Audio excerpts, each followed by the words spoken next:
அடுத்து பார்த்தீங்கன்னாக்கா international factoring when the claim of an exporter are assigned to a financial institution and the finance is advised on the basis of export invoice, it is called an international factoring. The factoring process involving the client firm factor and the customer is given below அப்படிங்கிறாங்க. என்ன வந்து சொல்கிறாங்கன்னு பார்த்தீங்கன்னாக்கா எல்லை தாண்டிய அல்லது பன்னாட்டு ஏட்டுக்கடன் முகமை எல்லை தாண்டிய ஏட்டுக்கடன் முகமையின் நடவடிக்கையில் 4 நபர்கள் வந்து என்ன பண்ணுறாங்க அதில் வந்து இருக்கிறாங்க அப்படிங்கிறாங்க. சரியா, இன்டர்நேஷ்னலில் 4 பேர் வந்துருக்குறாங்க.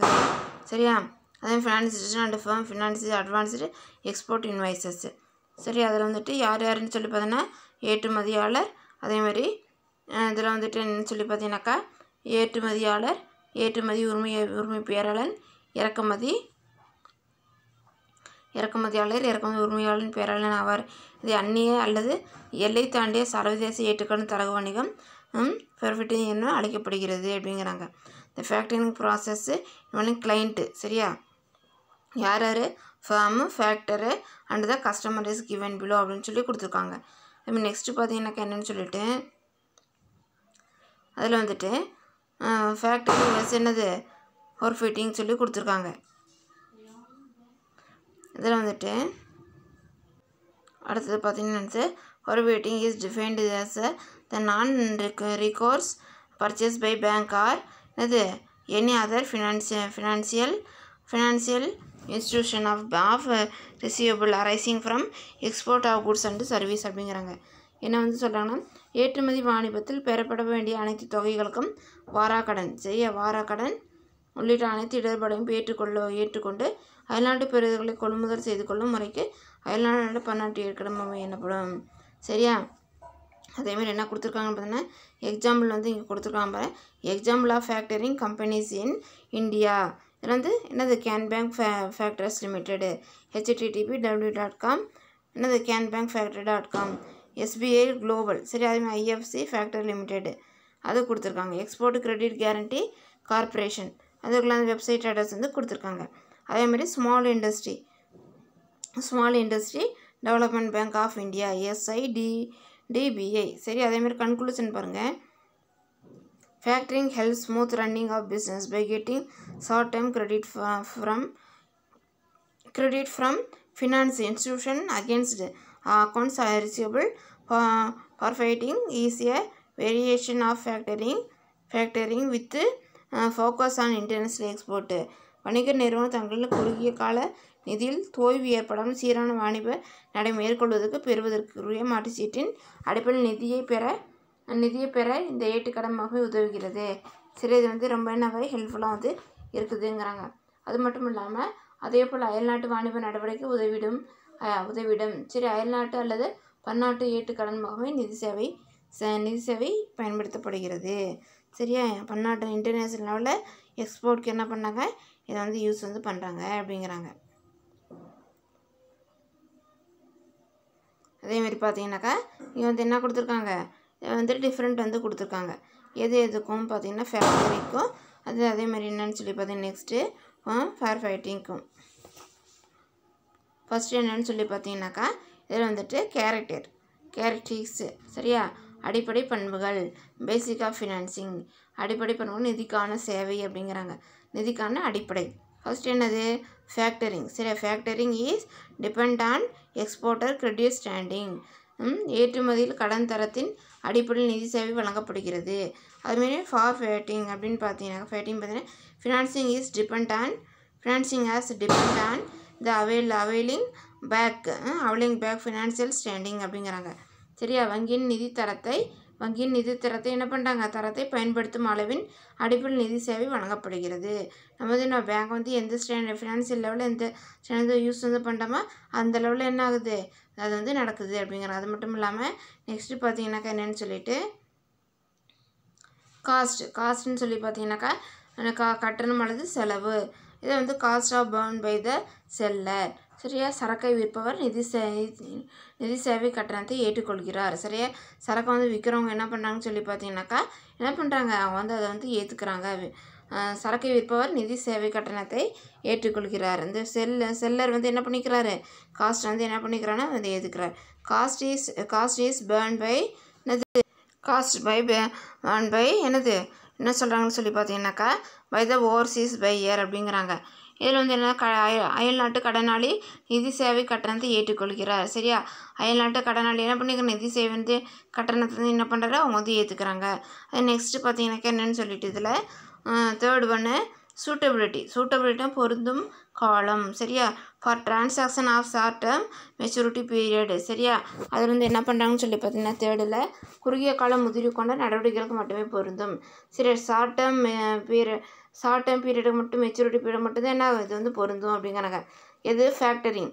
அதேமாதிரி ஃபோர்ஃபிட்டட் பார்த்தீங்கன்னாக்கா for transaction of medium term maturity period. சரியா, அதேமாதிரி என்ன பண்ணுறாங்கன்னு சொல்லி பார்த்தீங்கன்னாக்கா மத்திய கால முதிர்வு கொண்ட நடவடிக்கை மட்டும் பொருந்தும். இது மீடியம் டேர்ம், அது ஷார்ட் டேர்ம், இது என்னது மீடியம் டேர்ம். அது நெக்ஸ்ட்டு பார்த்தீங்கன்னாக்கா என்னென்னு சொல்லிட்டு எக்ஸ்டெண்ட் ஆஃப் ஃபினான்சிங். சரியா, எக்ஸ்டெண்ட் ஆஃப் ஃபினான்சிங்கிறாங்க.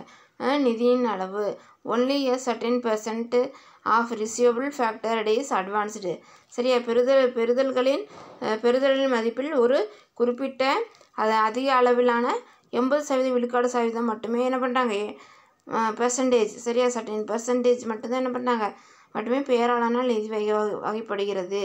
சரி, அதேமாதிரி நெக்ஸ்ட்டு பார்த்தீங்கன்னா ஃபுல் ஃபினான்சிங் இஸ் அவைலபிள். இதில் வந்து பெறுதல்களின் மதிப்பு முழுவதும் 100 விழுக்காடு பேராளர் நிதி வழங்கப்படுகிறது.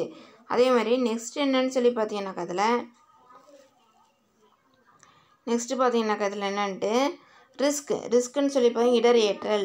Risk can be transferred to seller. சரியா, நிதி சேவையில் ஏற்படும் இடர்களை விற்பனையாளருக்கு மாற்றிவிட இயலும். சரியா, இதே ரிஸ்க் வந்து என்ன பண்ணிடுறாங்க செல்லருக்கு வந்து ஈஸியாக வந்து என்ன பண்ணிடலாம், நம்ம வந்து மாற்றி வந்து விட்டுறலாம். அதே மாதிரி all risk are borne by the forfaiter. அனைத்து இடர்களையும் அயல்நாட்டு நிதி தரக்கு செய்யும் பேரளானை ஏற்றுக்கொள்கிறார். சரி, இது வந்து யார் தான் ஏற்றுக்கிறாங்க, அவங்க தான் வந்து என்ன பண்ணாங்கனாக்கா அதை வந்து ஏற்றுக்கிறாங்க அப்படிங்கிறாங்க. நெக்ஸ்ட் என்னன்னு சொல்லி பார்த்தீங்கன்னாக்கா அதில் நெக்ஸ்ட் வந்து லெஜிஸ்டிக். சரியா, லெஜிஸ்டிக் அப்படின்னு சொல்லி பார்த்தீங்கன்னாக்கா என்னன்ட்டு பெயர்ச்சியல். சரியா, என்னது பெயர்ச்சியல் அப்படிங்கிறாங்க. பெயர்ச்சியல்னு சொல்லி பார்த்தீங்கன்னாக்கா பெயர்ச்சியலுக்கு உண்டான மீனிங் வந்து கொடுத்துருக்காங்க. சரியா, பெயர்ச்சியலுக்கு உண்டான meaning logistic can be viewed as a logical extension of transportation and related area to achieve an efficient and effective goods distribution system. சரியா, சந்தையுடன் தொடர்புடைய போக்குவரத்து பணி பெயர்ச்சியலில் மிக முக்கிய பங்கை வகிக்கிறது. சரியா, சந்தையோட என்னது இது வந்து இருக்குதுனாக்கா முக்கிய பங்கு வந்து என்னது லெஜிஸ்டிக் வந்து முக்கிய இம்பார்ட்டன்ட் ஒன்றா வந்து அதில் வந்து இருக்குது அப்படிங்கிறாங்க. இதில் என்ன டிரான்ஸ்போர்ட்டேஷனில் அதேமாதிரி பார்த்தீங்கன்னாக்கா மேலும் மிக நேர்த்தியான ஒன்று கொண்டு தொடர்புடைய போக்குவரத்தின் விரிவாகமே பெயர்ச்சியல் ஆகும். நார்மலாக என்ன பண்ணுறாங்க எஃபெக்டிவ் அண்ட் குட்ஸ் டிஸ்ட்ரிபியூஷன் சிஸ்டத்தை என்னென்னு சொல்லி லெஜிஸ்டிக் அப்படின்னு வந்து சொல்கிறாங்க. நார்மலான டிஸ்ட்ரிபியூஷன் சிஸ்டத்தை தான் வந்து என்னன்னு சொல்லி சொல்கிறாங்கன்னு பார்த்தீங்கன்னா குட்ஸு. சரியா, குட்ஸு டிஸ்ட்ரிபியூஷன் சிஸ்டத்தை தான் என்னென்னு சொல்லி சொல்கிறாங்க லெஜிஸ்டிக்கு. சரியா, பெயர்ச்சியல் அப்படிங்கிறாங்க. நெக்ஸ்ட்டு என்னன்னு சொல்லி பார்த்தீங்கன்னாக்கா இதில் வந்துட்டு லெஜிஸ்டிக் மேனேஜ்மெண்ட்டு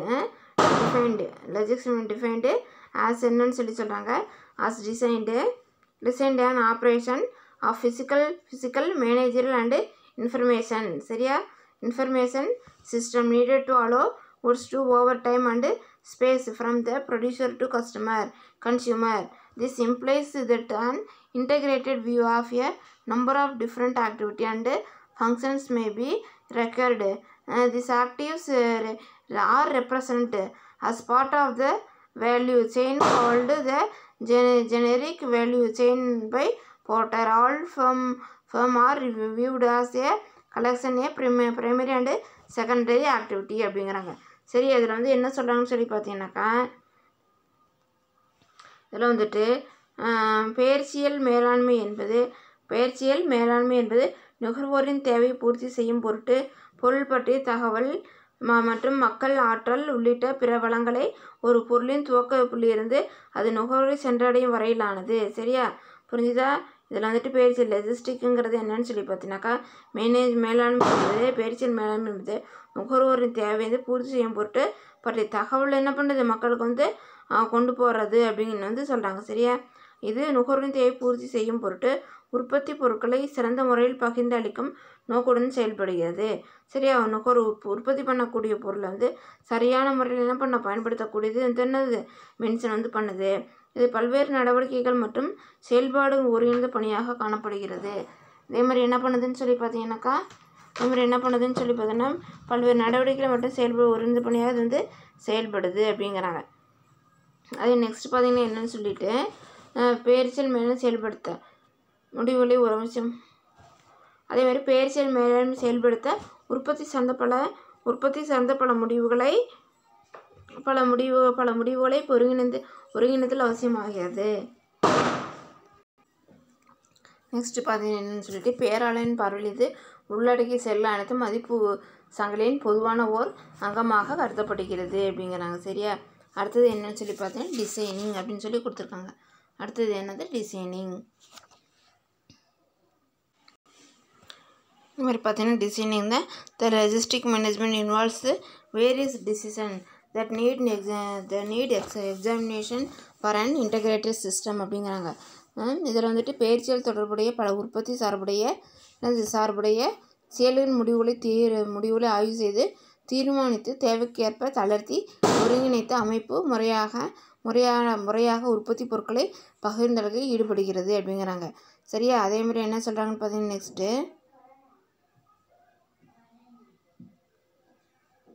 இதில் வந்துட்டு ப்ரொடக்ஷன் டிசைன் அதே மாதிரி plant location choice of market sources production structure distribution dealer.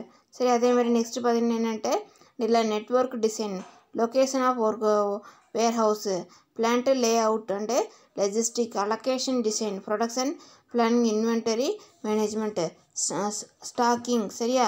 அதே மாதிரி stocking level transportation mode choice அதேமாதிரி shipment size and routing design and transport contracting. சரியா? Contracting packaging material handling warehouse operation.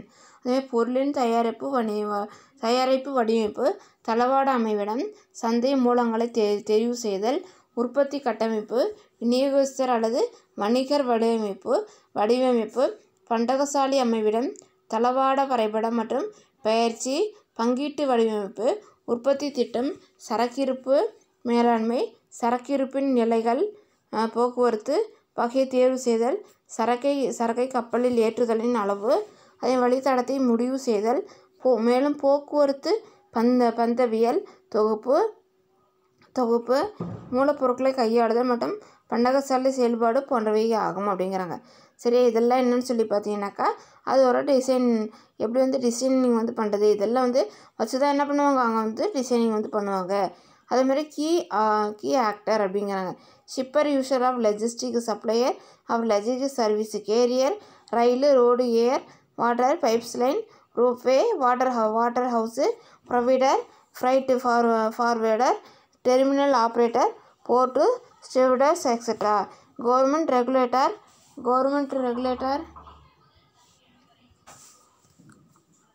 freight forward terminal operator port steward etc. Government regulator for logistic organization taking proactive managerial attention in coordinating the actor in logistic lead to reduced logistic cost and improved customer service அப்படிங்கிறாங்க. சரி, அப்படின்னு சொல்லி என்னன்னு பார்த்தீங்கன்னாக்கா இதில் வந்துட்டு